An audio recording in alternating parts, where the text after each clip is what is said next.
Not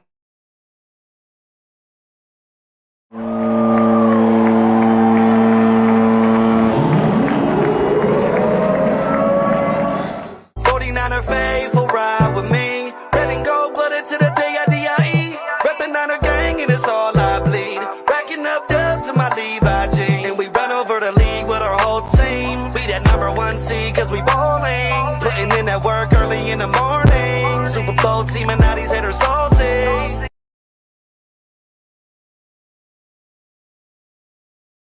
All right. Welcome to IE Sports Radio. I'm Niners Jess, along with Ty Alston, who is not joining us tonight. He is in Mexico for his birthday. Happy birthday, Ty. We have Maddie B and your girl Bex. We are the East Coast Red and Gold. What's going on, Faithful? still processing all the last couple of weeks. Yeah. And it doesn't help that we lost going into the bye either. How you doing, Maddie? In the exact same way that we lost the previous two games. It was great. It was like living through a little time loop, only there was a different opponent every single time. And now we are looking up at the quote NFC West leading Seattle Seahawks, end quote. That's where we're at, as opposed to where we were 3 weeks ago when we beat the Cowboys and everyone was flocking to the books to bet the 49ers in the Super Bowl.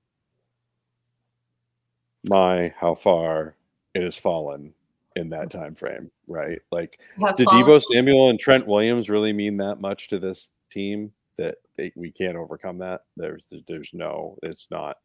Nope, it's not doable without those two. Is that how it works now? I don't know. These are some of the questions. Seems like. On the offensive side of the ball, yes, it seems like that because we can't seem to score more than 17 points without them. It's a very Jimmy G-ish sort of like point total, right? Hold that thought. In terms of like candlestick dirt. In terms of like having that out there, right? By the way, of course, a reminder, Planet Jerky Premium Brisket Beef Jerky is the official jerky of the 2022 California League champion Lake Elsinore Storm, singly affiliated of the San Diego Padres. The all brisket jerky has gluten-free options, no MSG, no sodium nitrate, low in sugar, high in protein, and some of the best jerky you can get your paws on.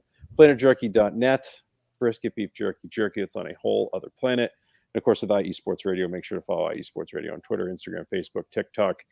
With the latest in sports and the shows, and IESportsRadio.com/East Coast Red and Gold for sports news, the IE Sports Radio blog, the Hall of Fame, Fans of the Month, and much, much more. Again, IESportsRadio.com/East Coast Red and Gold. All right. Maddie, I want to get your thoughts on the Minnesota game. What a sad scene. You weren't with us last week, so I wanted to get your thoughts on that. Go ahead. Just a golden opportunity absolutely wasted because of just the wildest coaching decision I have seen in forever. Like the zero blitz with like what was that? There was no timeouts. There was no awareness of the situation. You know, we pride ourselves, I think, as a fan base on having coaches that are always smarter than the opponents, doing things that aren't going to beat us, but are going to beat the opponent, right? And that was just not even close to on the same page there. And what's absolutely still ridiculous about it to me is if Mooney Ward, who is a purported number one cornerback, jury's still out on that. Especially after that play, like he let a rookie rip the ball out of his hands. He let a rookie take his lunch. He basically let little brother he steal his lunch money. Pay him back for doing what he did to him. Yeah, this is War Machine beating up Iron Man and Iron Man 2 for the suit. Okay, like this is ridiculous. It shouldn't be happening. It makes no sense. Okay, like. Shouldn't happen. Yet it did. Watched it. Right? People on the ground were stunned.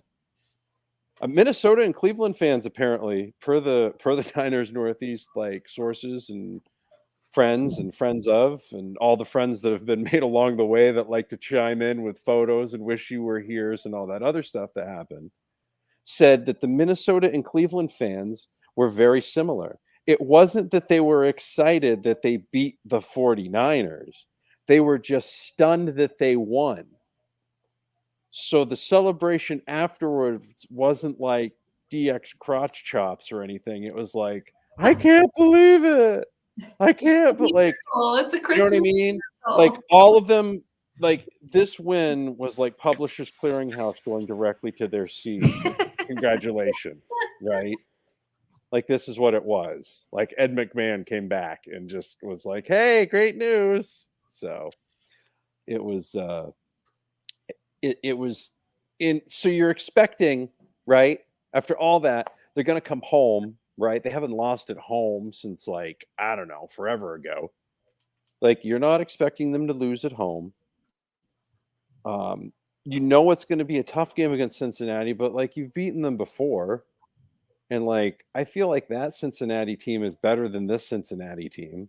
And I feel like this 49ers team is better than the 49ers team that beat that Bengals team on the road in December a few years ago, right? We were playing with a quarterback with what, half of one arm and a quarter of the other, right? Like the offensive line was banged up.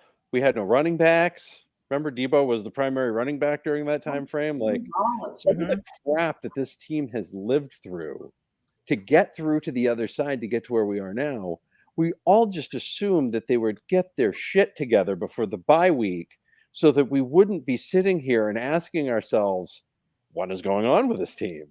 And wouldn't have to listen to 2 weeks of the NFC West division leading Seattle Seahawks. If I hear that one more time, I'm going to run out into the street. But every day, every channel, everything. It's gross. Like it physically hurts me. Like I can't even talk with my hands anymore because it physically hurts, right? Like because I'm so wound up about it. Well, I wish we got our crap together for these, Right? For at least well, we should have beat the Browns, we should have beat the Vikings, and we should have beat the Bengals. Should have beat all of them. Yeah. I mean, it was very disappointing. I do have a concern about the defense. I think I'm more concerned about the defense more than the offense. For the simple fact that we can't get off the field. And it was every down, third down.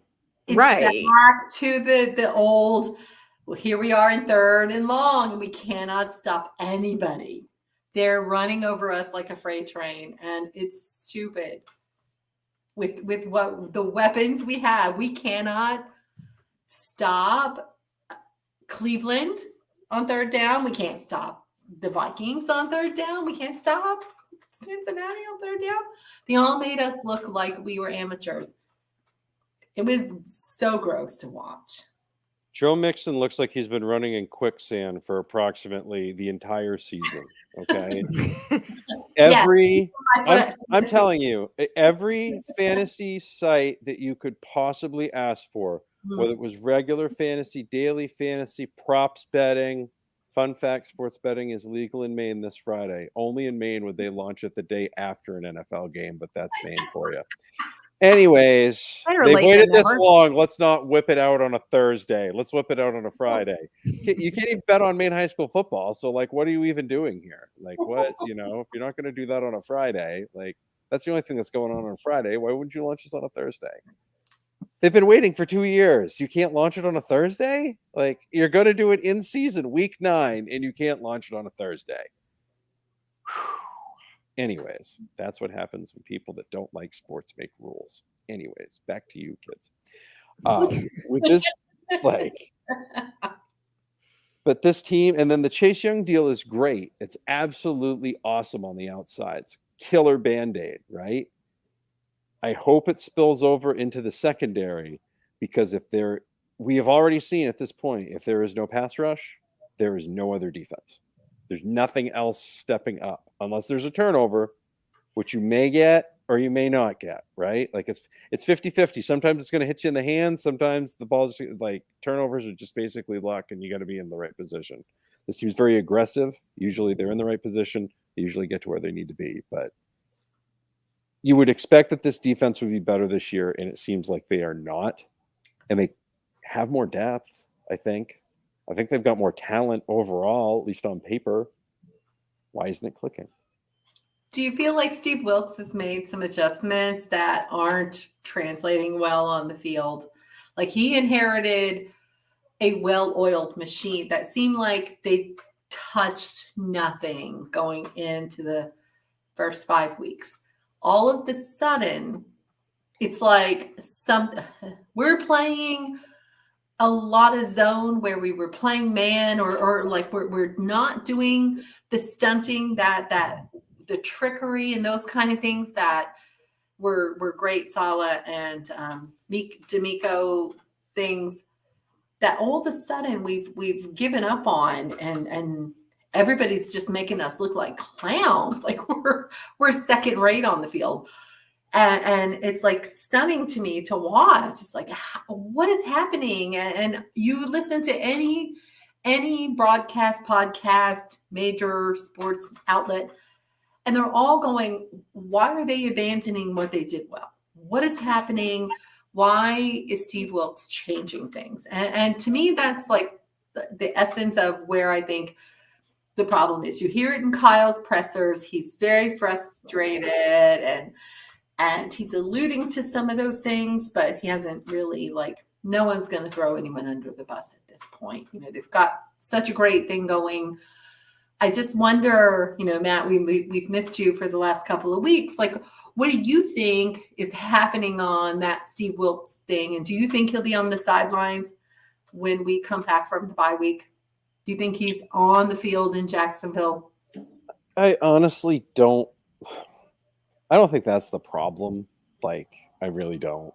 I think they've got really good position coaches at basically every position.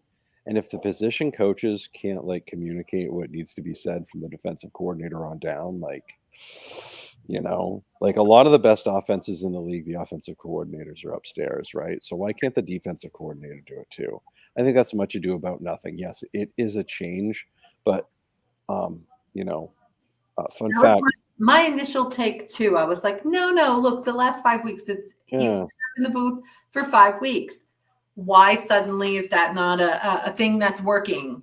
It's because somebody didn't like it at the beginning of the season, so they tabled it and they put it on the back burner so that after the 5 weeks, as soon as there was any sort of like trouble, they could be like, what could be a possible thing that we could look at that might possibly be because of these things? We don't know that, but it is different, right? So then they can bring it up, and then they can bring it up again, then they can bring it up again, and then whoever listens to the podcast or reads the stuff or listens to the radio or watches the stuff on TV says, you know what, Steve Wilkes, you'll see it in the X timeline or in the other timelines once in a while, which I've really not been on all that much lately, to be quite honest with you, because almost every reply is Steve Wilkes needs to come down to the booth. Like, out of the booth, bro, you stopped playing JV ball after sophomore year of high school football. Like, I don't think you know what is best for this football team. I'm not I'm not here to tell you that. Like, I didn't even play at all. Like, so I'm not going to say that. I think if they know, they know. So that shouldn't be the case. That shouldn't be something that we should be looking at. I mean, this defense wasn't, again, it's not like Ryans and Salah won Super Bowls, right? They win Super Bowls. They did not win Super Bowls as defensive coordinators on the sidelines. They were great, but they didn't win Super Bowls. So why are we running to model everything that happened last? You know, like, there were different things in the Fangio era. There's different things that are successful in this league. Sometimes it's for a year. Sometimes it's for a longer time. So I think that's a makeshift excuse that people have just been wanting to harp on because it's there and it's low hanging fruit. Right? Like, I really think that's what that is. If he doesn't have the personality to be on the sidelines, like, I don't want you on the sidelines, man. Like, if that's not But that's not your forte, right? If that's not your forte, and like, but here's my question. This is my question. I don't know. Is he being told to stay up there because he's been a head coach before and they don't want like another head coach on the sideline? No, because Anthony Lynn's on the sideline. Oh yeah, see, okay, well then there you go. You don't have to worry about that. So that's clearly a Wilkes preference then. So it was, yeah. I mean, I thought they made that very clear that his preference was to do it from. Yeah, because he said he always wants to kind of be like a play ahead and, stay away from like the emotion and, and stuff like that. I mean, it's worked for the first 5 games. And then it didn't on Monday night, right? Like at the end of the day. Like I hate that we are even skipping over the Bengals game, but it's like, weren't they like the 3 same games? It was just like you play it's like you had your friend over for a sleepover and you guys decided to play Madden, right? And then their skill level at Madden is like, yeah, right? That's all it is. There's no anything. I miss these analogies. So exactly. You play them 3 times, right? And they use the 49ers each time because that's their team. And you take 3 other teams, in this case, the Browns and the Vikings and the Bengals, and you beat them in a different stadium each time in a different situation. And it's like they do the same thing. They almost beat you, but they shoot themselves in the foot each time with some sort of ridiculous something, right? Like it's the same thing. So it's all the same stuff. All the plays run together. Addison, Higgins, Chase, and yeah. Like how do you give Joe Mixon the fountain of youth? Like they're telling you, there was not a single site out there or anybody. Every single prop bet I saw was Joe Mixon under, Joe Mixon under, Joe Mixon under. Joe Mixon looked like a second-year player ready to go, man. It only works in my fantasy league, man. He looked fresh and spry. He looked so spry. And that's what's been happening. People are constantly like, oh well, in that world, just statistically, taking wide receivers against the 49ers now. Whether it's the wide receiver 1, the wide receiver 2, or the wide receiver 3, which we saw in Michael Wilson's case. Like Michael Wilson, made up his entire season in the one game with Arizona against the 49ers, right? Like his entire contract is going to be based off of that game. Like his whole free agency video should be specifically based off of that game only. It should just be highlights from that game. That highlight because he looked all world in that game, and he has looked like hot garbage on a platter since. So you tell me what's going on there, right? Is that, to me, that's a scheme thing. That is, we've just decided to not cover that spot of the field. If that receiver is really good at finding that spot in the field, he's going to get a lot of catches in that game. And you're seeing that more and more and more with his team and who they're playing. Do you think it's a defensive scheme and that other teams are looking at the Cleveland game and going, wow, they did it like this. Let's do it like that. And everybody's doing the same thing and trying to copycat whatever it was that worked in Cleveland. I mean, honestly, we should have won that game. We right down the uprights was it. So to me, we had that game won. We had the Viking game won.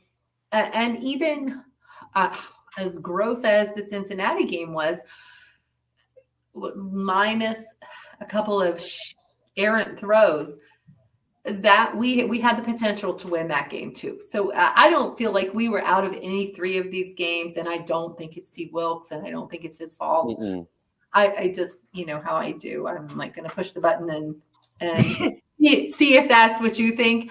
But I mean, literally, we had every chance to win the Cleveland game, every chance to win that game, even in the weather, the rain, the whatever. Couple missed field goals, that was the difference. We missed the winning kick.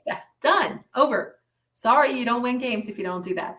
And if you put it in the hands of the officials, which that game was heavily penalized. And that's the first problem. As soon as the officials get involved, it's out of your hands. And then from there, it's up to them.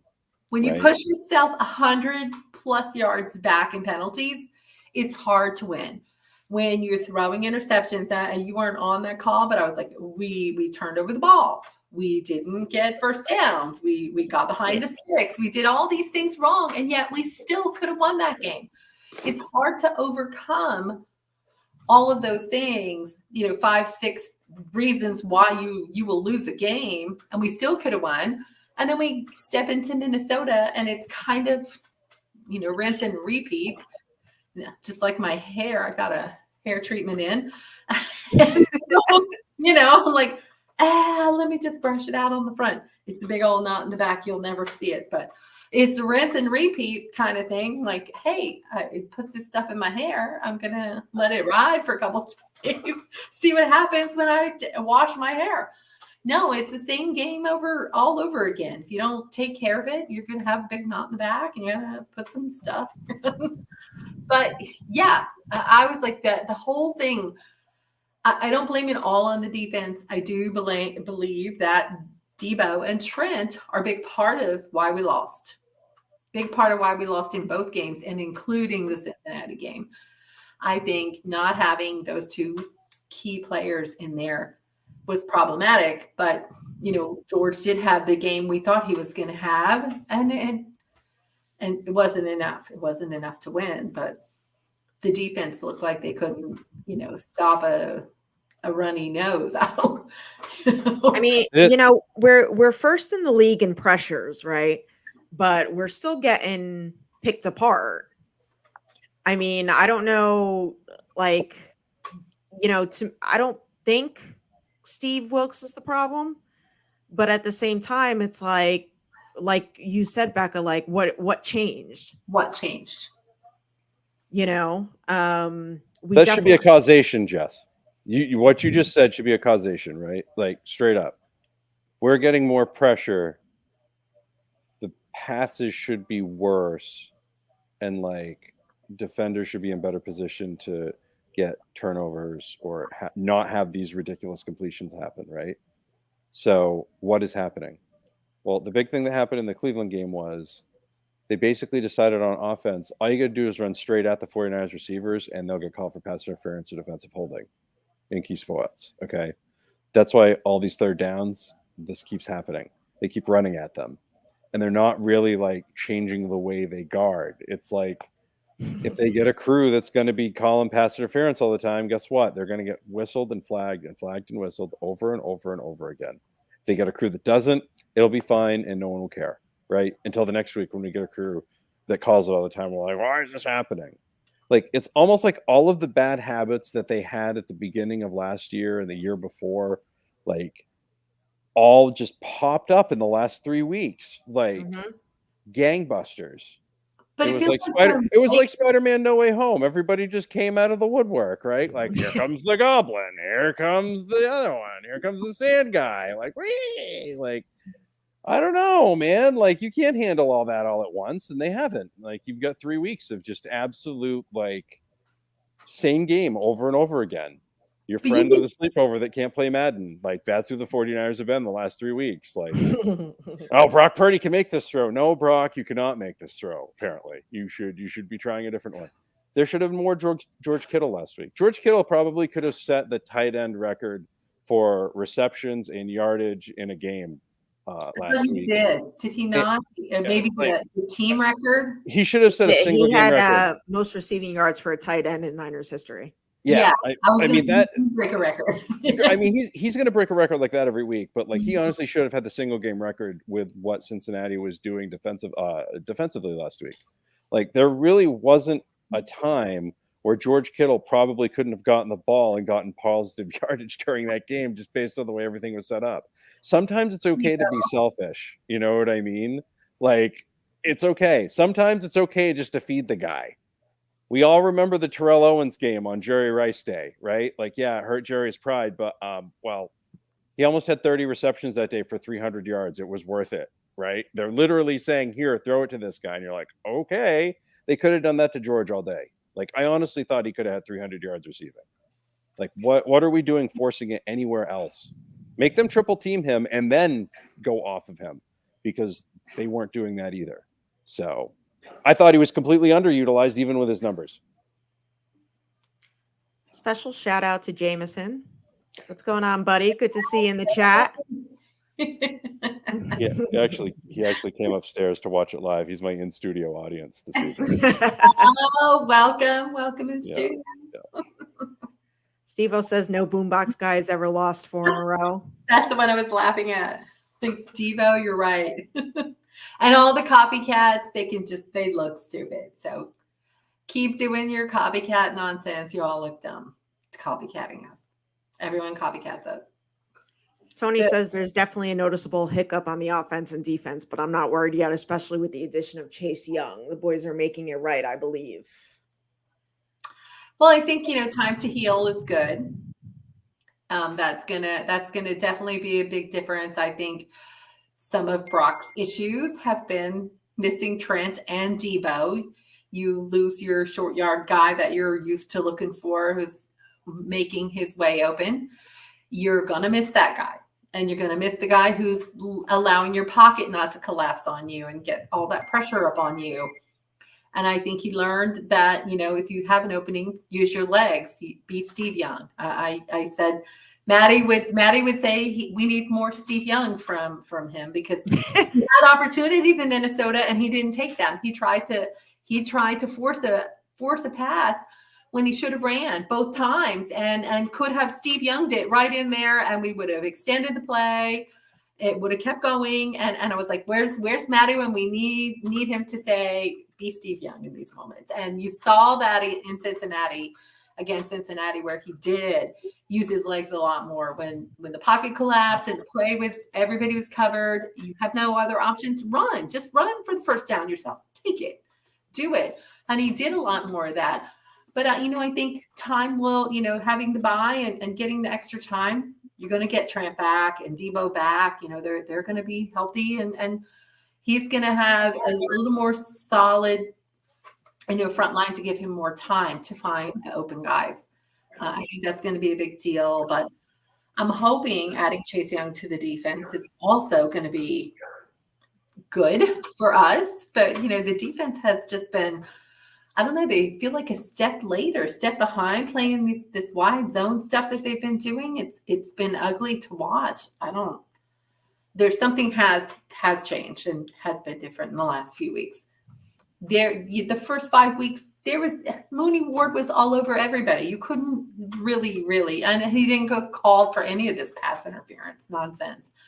He's like 5 steps behind, D'Lo's behind, everybody's behind their guy trying to catch up, and they're getting flagged for pass interference because they are late on every play. I don't know. The last 3 weeks were different. I thought in the Bengals game that once the ball was snapped, I thought the defensive line was very slow in getting off the ball.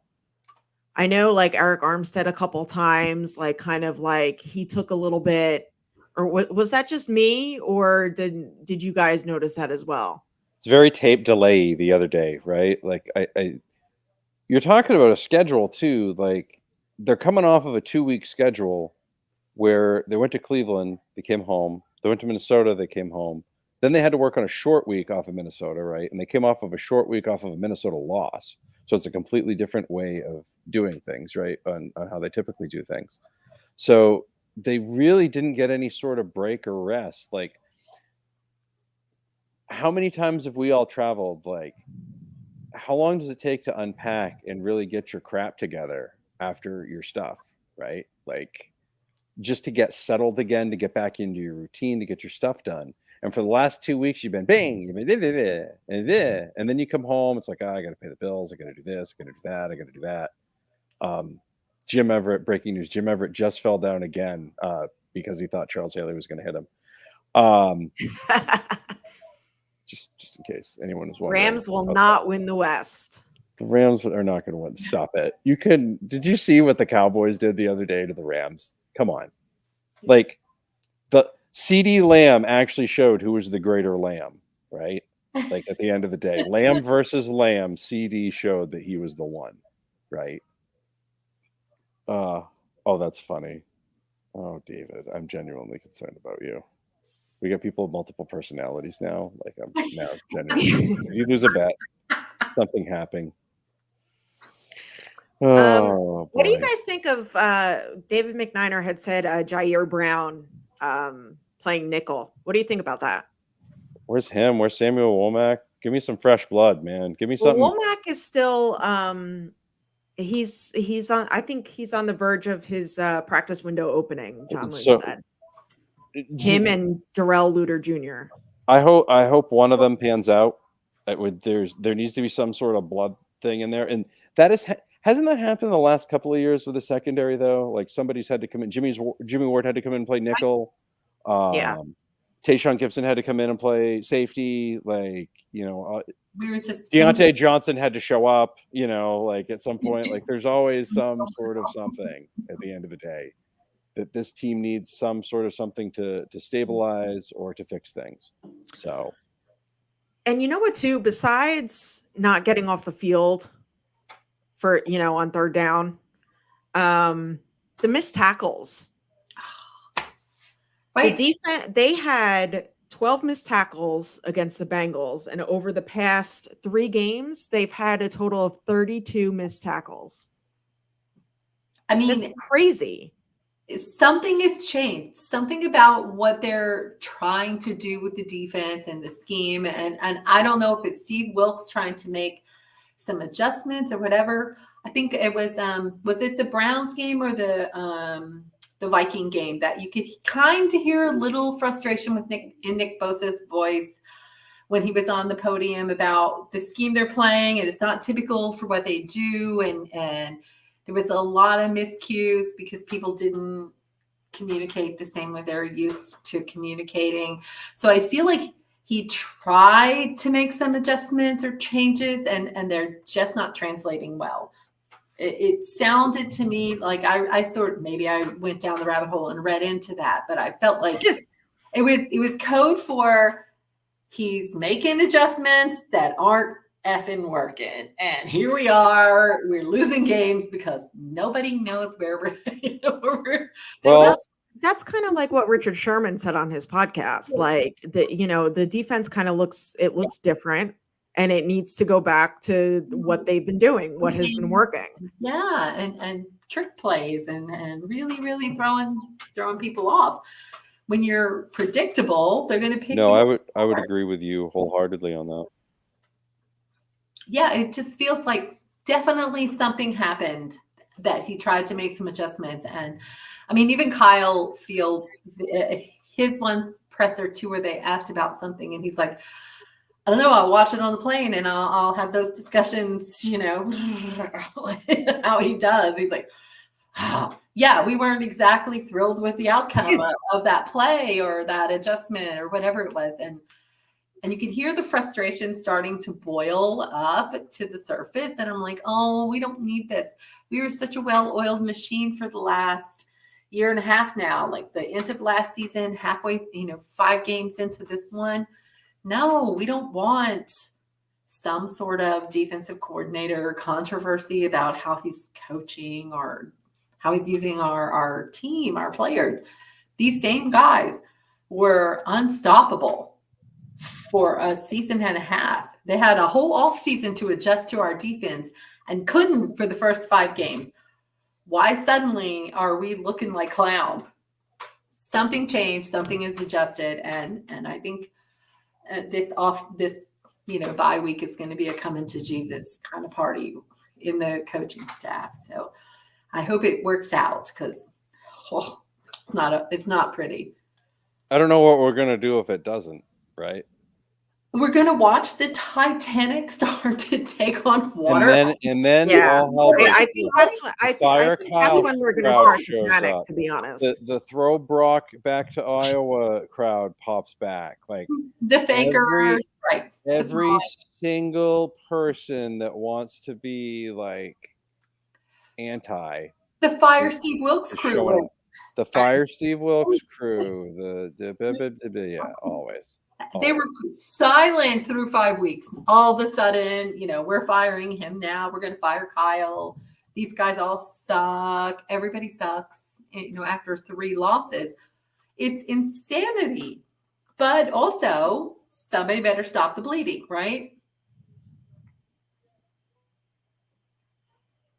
49ers record the last 4 seasons through their first 8 games. Exactly. Exactly. It's not. We always start slow. To start 5-0 was pretty kind of a miracle. Pretty much a 2019 thing. Rare. It's actually the worst thing that could have possibly happened. I would venture to say, You're almost right. because starting off 5-0, then it's like, oh well, now we've lost 3 in a row, right? High Like if it watermark, was, right? yeah, if it was the other way around or some other scenario, like we wouldn't be all this freaked out right now. But instead, here we are, freaked out because we've literally lived through Groundhog Day for 3 straight weeks. So we're hoping that because we expected that this team would just bounce back and fix it, right? Oh, they'll figure it out. Oh, they'll figure it out. Oh, they'll figure it out. Well, we're on week 3 and they haven't figured it out, and they got this week off. Well, they're gonna figure it out next week. Kind of hope they do. If not, you're not gonna. It's gonna get real tough to get that number 1 seed, and I think it's real tough to win the Super Bowl for this team specifically with the style of football that they play. I think it is really, really tough for them to win a Super Bowl without the number 1 seed because they won't get that extra bye week. They need that extra week of rest. I can't stress that enough to folks. So for them to lose 3 in a row really puts them behind the 8 ball. And if you look at Philly's schedule, Philly, they could lose 3 games, and then that December 3rd game becomes that much more of a meaningful thing, right? But it is very clear that the attitude that Trent Williams and Deebo Samuel provide is probably missed more than anything. I think that actually does have to do with Boombox Guy, right? Kind of along those same lines, because they're the Boombox guys, right? Like they're right. They bring the whole hype. They bring the hype mode. They bring that whole, we are unstoppable. This is who we are. Mm-hmm. We are those people. That's why you see copycats all over the league. They are all coming out with boomboxes, mocking or copying. It's stupid, but it's true. Just like sliding in the rain in Washington. Every other team that played in the rain, what they do? Copycat what we did. Every single time we have something cool, everyone tries to copy us. They're not us. But yeah, that attitude and that swagger means a lot. And I do think those two especially are missed. I mean, even if, because we don't know if Deebo will be back. I would imagine Trent would be back. But even if he was back and Deebo wasn't, at least one of them. Yeah. You know what I mean? The hype mode. Which I'm kind of surprised that Trent has been out this long with a low ankle sprain. Because usually it's the high ones that give you more of a problem, and and he's played through those. I think the expectation is that we would win at least one of those 3 games. And they probably thought, let's just roll and rest Trent right into the back half of the season and not risk, exacerbating the injury. Why would you not do that? Especially against teams you could totally beat. Steve-O, I was not here. I was told there would be no math. Yeah, I'm so glad he actually took the time to do that. I was told that was a lot. That hurt me. So Fancy. Chase Young, I know we what's that? I said that's fancy math too. It is. Yeah, it is. That's scientific calculator shit right there. Someone use the sign. 3 times each way equals 6. The number of Lombardies we have Turn it upside down and it says boobies. We don't have 6 yet. We should have 6. There should be 7 in there, but for some reason there is not. So yeah, we're just at 5. Chase Young. I know, Maddie, you had your own wish list for the trade deadline. I know we touched a little bit. Chase Young was on it. Like he's a reclamation project. People are concerned about the secondary and stuff like that. I mean, what kind of impact does Chase Young bring to this defense? Like, is this like, all right, we're good now, or is there still concern? What are your thoughts? He should be a bookend guy with Nick Bosa, and this Buckeye bookends. This should this should, in theory, based on what Chase Young has done this year, should, in theory, based on what Nick Bosa has yet to do this year, because he took training camp off and it was a terrible idea and it hasn't worked out for anybody. And it's okay for us to admit it. And if it ever happens again, someone should really explain it to me, because it makes absolutely no sense, because he is not the same player as he was last year, right? And maybe he will be after the bye week, and that's great. But even someone like Nick Bosa, who can work out and do everything humanly possible to get ready for the season, cannot simulate what happens in an NFL practice or an NFL environment or an NFL preseason, no matter what you try, no matter what you do. That also seems to me, too, to be sort of a schematic issue at times. And it makes me wonder if like things are missing that should have been implemented back then. And this is part of the growing pains of that, right? Like maybe these are the growing pains we should have had in week 4 and 5, but they just got put off because the game plan went absolutely sideways against Dallas because the route was on, different things that happen like that. And the route was on in a lot of those games, right? Like, here comes the point, here come the points. A lot of times in the first half of these games, it seemed like, things were kind of reverting back. And then the second half, boom, here come the adjustments. Things are good. But the offense hasn't been putting them in the situations to be successful. And they haven't turned the tide enough to help the offense overcome that at this point. That's really what it boils down to. This team wants to be built around their running game and their defense. And it seems like they really just fell in love with throwing the ball so much that they forgot the other two main identities. Once they get back to doing the other two really well, the passing will get back into place. Well, they fell in love with passing because we get behind the sticks. The penalties have been a problem in these last 3 games where, we are so behind. We're 3rd and 20 plus yards. You can't really run the ball in those situations, so you can't pass. So we're putting ourselves in situations because of penalties where we just can't delay games. Delay of game. Like, I feel like it's what takes so long to get the play in? What is the problem? How do we not know the plays yet? How do we not know what play we're going on from down to, especially if we're above it? As Jess said earlier, we're trying to stay a play ahead, right? Why does it take so long to get the play to Brock Purdy sometimes? Yeah. What? I'm not quite understanding that either. Why all of a sudden we can't get the plays on? We're literally, I'm back to like clock watching like Colin Kaepernick because he was the worst. It was like that with Jimmy last year and the year before too. I thought it was the quarterbacks. It is not the quarterbacks. It is the system of the play. There were a few times even last year, like you see Brock Purdy like go like this, Yes, he's waiting for it. Like either let him call his own play or get out of the way, right? Like, let's go here. Right. Or we're burning timeouts that now come back to bite us because we always. Forever and a day. Every time a timeout is taken to save a 5-yard penalty, I want to just right.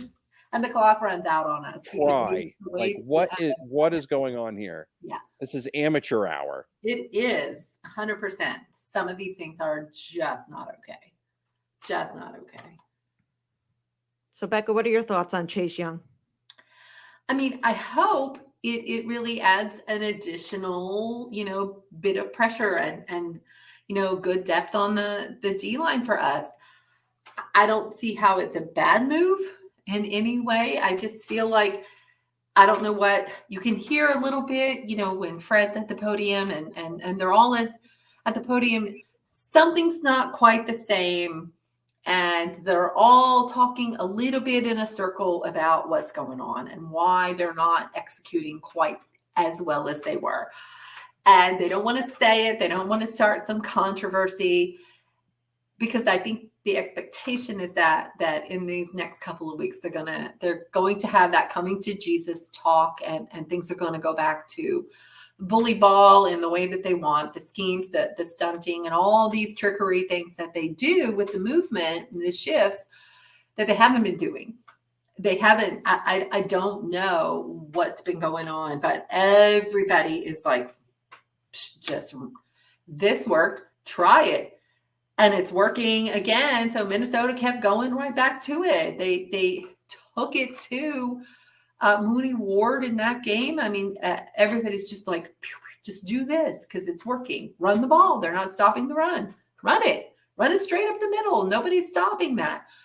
And so you're watching them just like dismantle our supposed number one defense, and it's embarrassing a little bit. Like, how is that happening? So I don't know. There's you listen to the coordinators and Kyle and everybody. They're alluding to the players to some frustrations with what's happening, and I don't know. I think the adjustments are going to come, and no, we're not firing Steve Wilkes. We're not firing any of those guys. Who are you going to put in those places? You know, as we always say, then what? You fire him. Who you got? Who's going to make the calls? So I don't see that happening. I don't see them doing that. But I don't know. I do think they're going to go back to what was working. Some of those trick plays and stunts, and definitely changing up what they've been doing the last 3 weeks. It's not working. And the penalties, clean up the penalties. We talk about all the time. You cannot win ball games if you are putting yourselves 100 yards back. You're giving the other team 100 yards of, offense. You're basically giving away games with all the penalties. And stop the third and long. My God, it's crazy. My big concern right now is Aaron Banks and the foot injury. Right? Yeah, he'll be out a few weeks with turf toe. That's a big deal. Like this line is not like you write home about it. Like Colonel Andrew Luck would not write home about this without Trent Williams. So if you have, I was waiting for Becca to drink, so I'm really glad that. You timed it just right. I appreciate that. Okay, good. Glad. It was like that Navage system. Club soda out the right. out. Perfect. Whee! Right out the back. That's good. But it's not without Trent Williams. You're missing him already, and now all of a sudden you're missing Aaron Banks, and Jalen Moore's kind of banged up. The depth on this offensive line is tested. You know what? I was listening to it on the way home the other day. There's no Alex Mack anymore.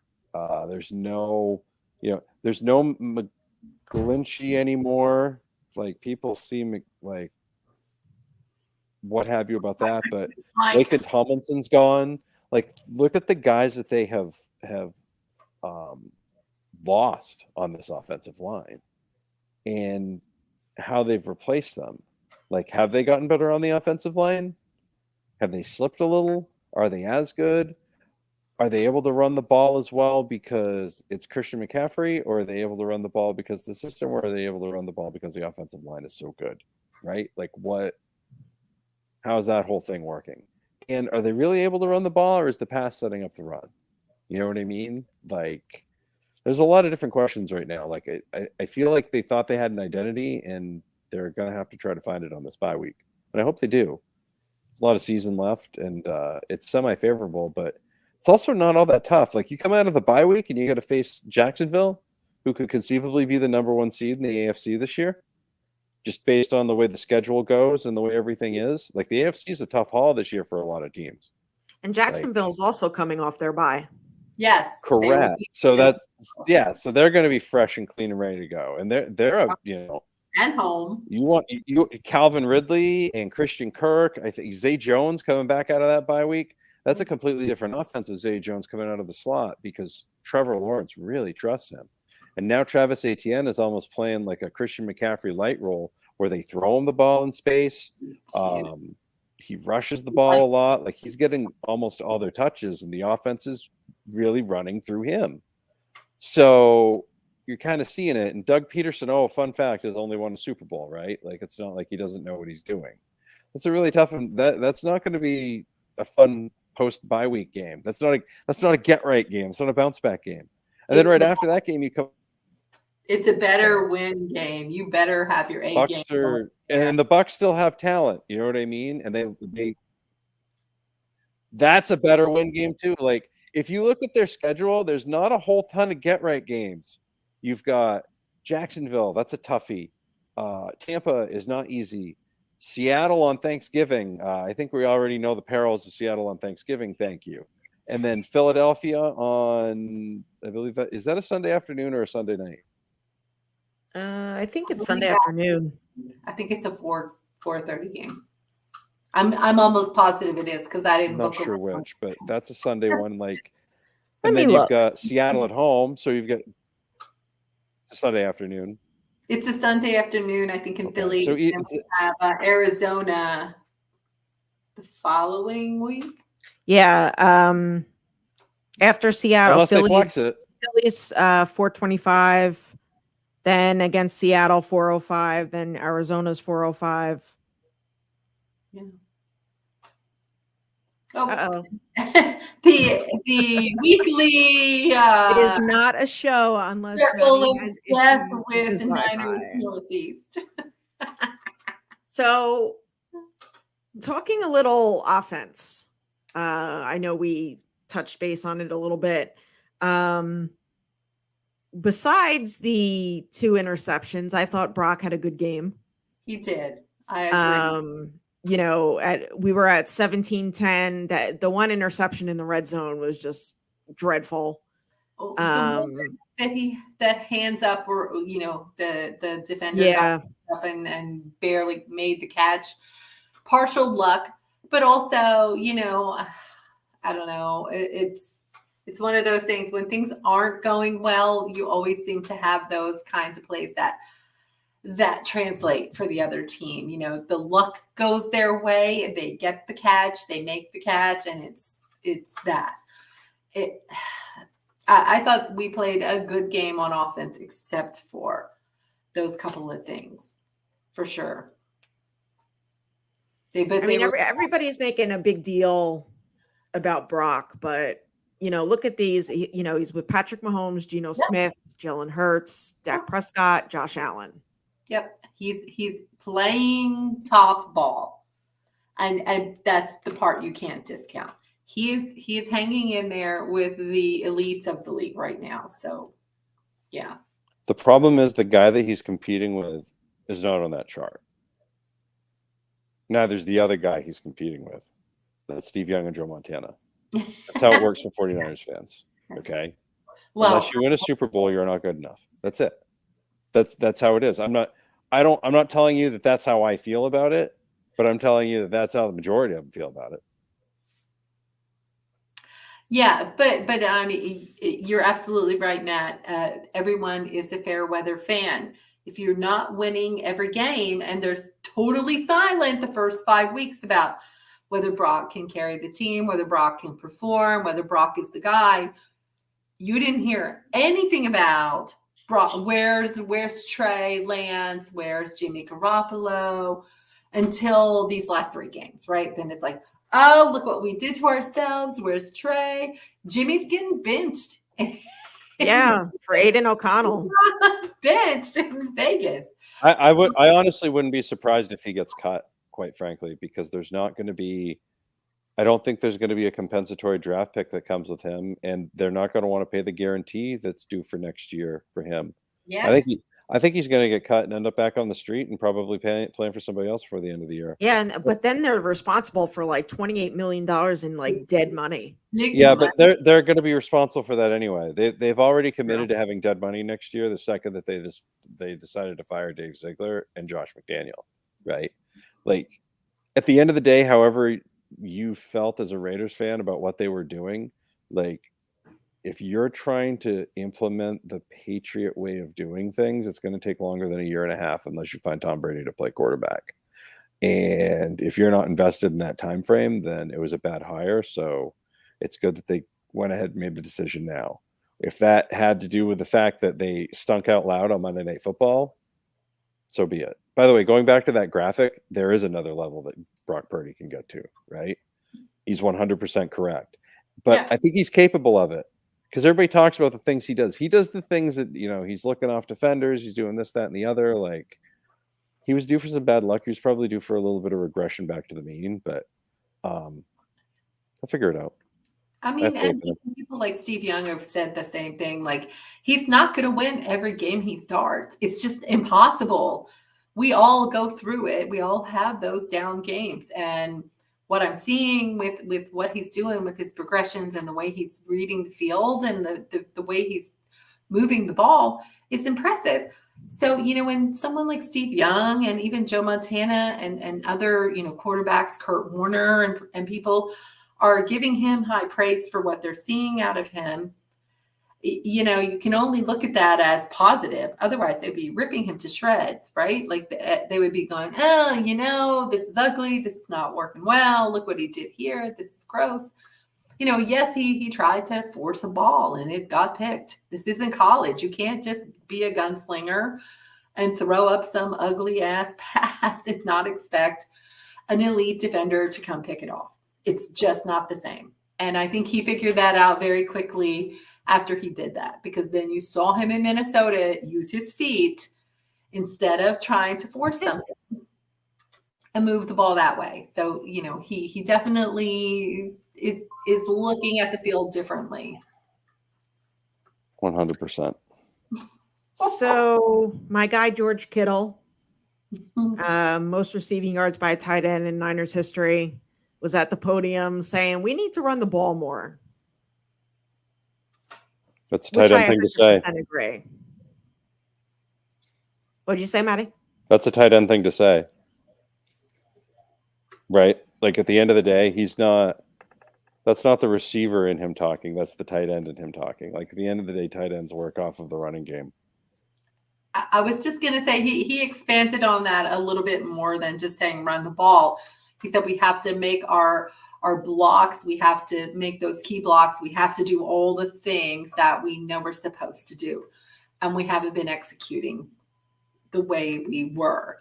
So he's absolutely right. They have to run the ball more and we have to execute. You cannot get, and he alluded to the same thing. We can't get behind the sticks and be in third and long situations because then you can't run the ball.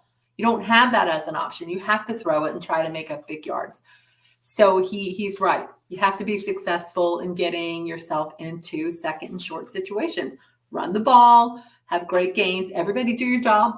Good blocking, tight end blocking, fullback blocking, wide receivers doing their thing, and get yourself in short situations rather than third and whatever with penalties and sacks in the backfield because people aren't doing their job.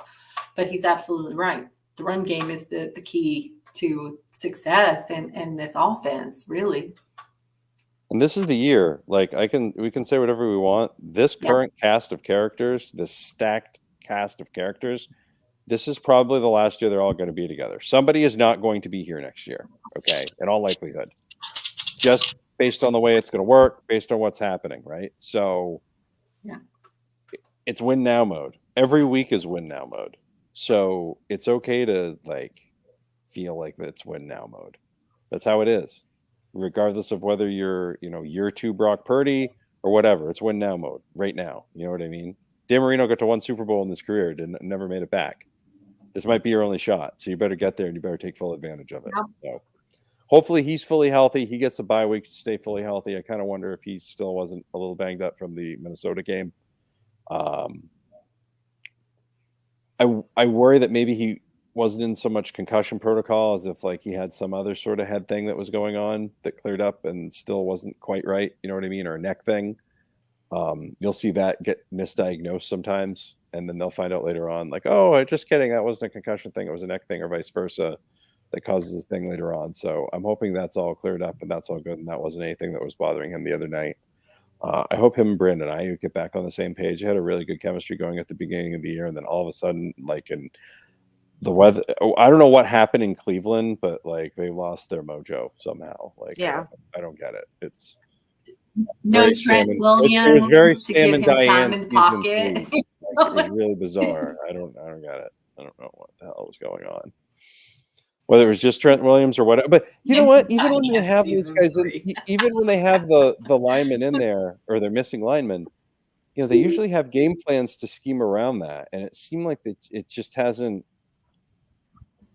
seen a ton of the quick step drops. You know what I mean? I'd like to see more rollouts.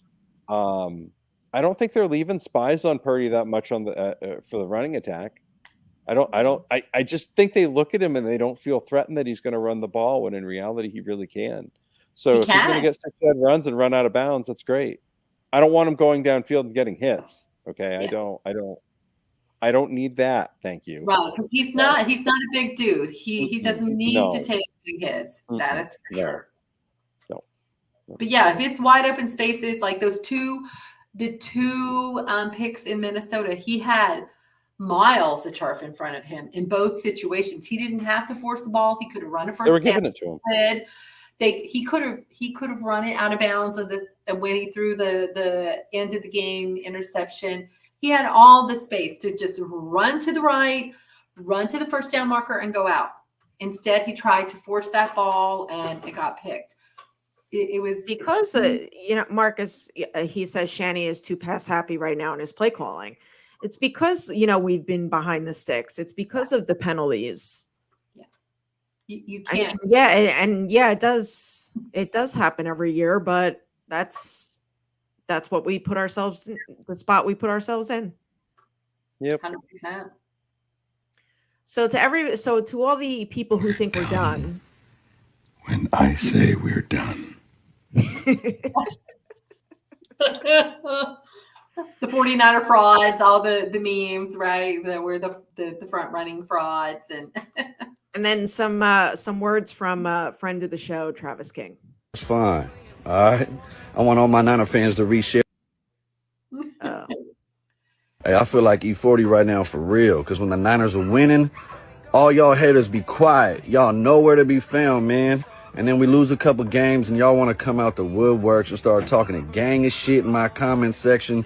And from teams that ain't got nothing to do with us. In the AFC, we don't even play y'all this year like the Jets. Like, why y'all so worried about us, man? Worry about your own team. Acting like we ain't got the most star-studded roster in the NFL still. Y'all tripping. Talking about us Niner fans ain't nowhere to be found just because we lost a few games. Look, 3-game losing streak, and I still got my flag in front of the crib. Win, lose, or tie, we 49er faithful to the death no matter what, man. And we keeping these receipts because come playoff times, when your team is eliminated and you don't even got football to watch and y'all watching us run the playoffs, y'all know what time it is, man. Be afraid. Be very afraid. Brock Purdy gonna figure it out. Steve Wilkes gonna get this defense right, and we're gonna be just fine. All right. I want all my Niner fans to reshare. tell him, Trav, tell him, baby. I was like, yes. He's right. Every time we lose or whatever, all these fans come out of the woodwork, and anything else? Do you have any game balls to give out? They're tough to come by. I mean, Kristen McCaffrey for setting the league record or tying the league record. Maybe your boy Kittle for his performance with, the team leading stuff. But everybody else, I think the rest are on the shelf. Like it's I think my game balls are staying in the case again this week. Yeah. I'm going to give them to Tom Brady's guys. Maybe he can take a little air out of them. Maybe slide out. Slide those out there. I'm actually going to give the game ball to whoever ran the photos for the San Francisco 49ers alumni this weekend. Look like the teams from 73, 81, and 81 and 88. 88. I thought it was 80. I think it was 88. Were honored this weekend, and there's a lot of cool photos on Instagram with that. It's good to see Mr. D still around and everything too. So. And they recreated the picture where they picked him up. Yeah, and I'm glad that they're all still able to do that physically. That's really, fun. Those pictures are really great. impressive stuff right there from all of them. So that's who gets my game ball this week, especially with no game this weekend. I don't know what I'm going to do this weekend. Like what? What do you like a bye week? Like what do you do? I still watch a little bit of football, but not so. I mean, I'm still going to watch Red Zone and all that. I'll watch it from morning Yeah. to night. But is there a Germany game this weekend? There is. Oh, so you could start at 9:30 and go all the way through. All right. So, Yeah. So It's I don't Dolphins- have to drive to New Hampshire to make my bets now. Dolphins and Chiefs, Very, right? Very exciting. In Germany. Dolphins Chiefs. Yep. Yeah. All right. So go ahead. Doing cookies. No, there you go. Who does Seattle play this week, by the way? Oh, I don't I know Arizona's playing the Browns. That's the game I was going to watch, the Seattle game. That's the only one. Seattle is playing. I don't know. I've been planning for the Arizona game because I get to propose to Patrick. Hope someone videotapes that. What's that? I'm concerned Seattle what is happens to playing the Seattle. Ravens in Baltimore. Oh, okay, great. So go Lamar Jackson, go Ravens. Go Ravens, baby. Go. I'm like, Go Ravens, go. and I'll be like, Kenny, I got And your the Rams are playing the Packers. The Rams are okay. So go Packers and go Yeah. Ravens. Okay. Jordan Love, baby. Woo. Maybe I should start And him in my fantasy. Are the Cowboys playing this weekend too? I think they just had a bye. They week, are. right? They're playing the Eagles. Okay. So Yeah, it's that game. Aren't they Sunday? let's go night? tie. Well, I'd like to see a tie for both of them. That'd be Yeah, it's tough to pick a winner there. great. I can't repeat what Jameson just said about the Cowboys, but I assure you, he was not. Yeah, they Cowboys Eagles play 4:25. Okay. Well, lucky us. Yeah, Yeah. lucky us. Lucky us. Be all All over right. here. So let's go to our hurry up offense and the 2-minute warning. Becca, you're up. Oh boy. I had some notes on this because there were a couple of things that happened and now I don't know. Alumni Day was good to see all the alumni and I thought that was really cool. And as Maddie alluded to, the pictures are great that they celebrated those championship teams, even though we didn't get the win. Congrats to CMC for tying the record and for George for setting the tight end record on the Niners. Otherwise, hopefully rest recovery group and let's get Debo and Trent back and welcome to the squad, Chase Young. Go Niners. Let's get the ship righted. Go ahead, Maddie. Good job, John Lynch, going out and getting something, making a move happen. I think if this team had stood pat, you'd hear a lot more screaming this week about this team and the direction that they're headed. I thought that was a good move. I mean, you can't keep all your third-round picks. Still get a first-round pick for next year, so all's good there. Hopefully this is the missing piece that makes that defense turn it around and unlocks the potential that they actually have. And I hope Steve Wilkes, as someone who is really opposed to being forced to stand in any sort of model, I applaud Steve Wilkes, and I hope he continues to be able to sit down in the booth and call his games. So go Steve, go you, go make it happen.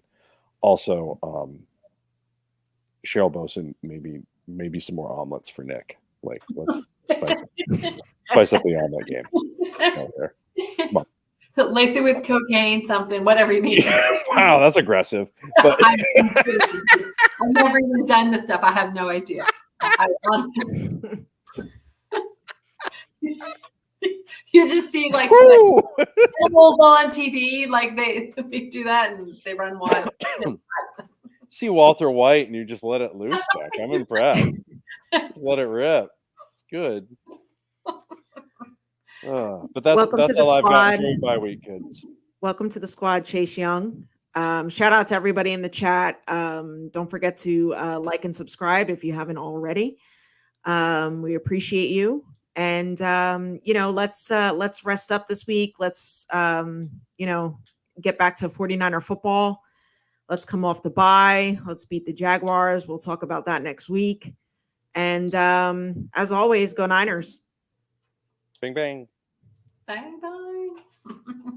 Where is the outro? And of course, for the upstart 49ers, they're 6 yards away from Pontiac.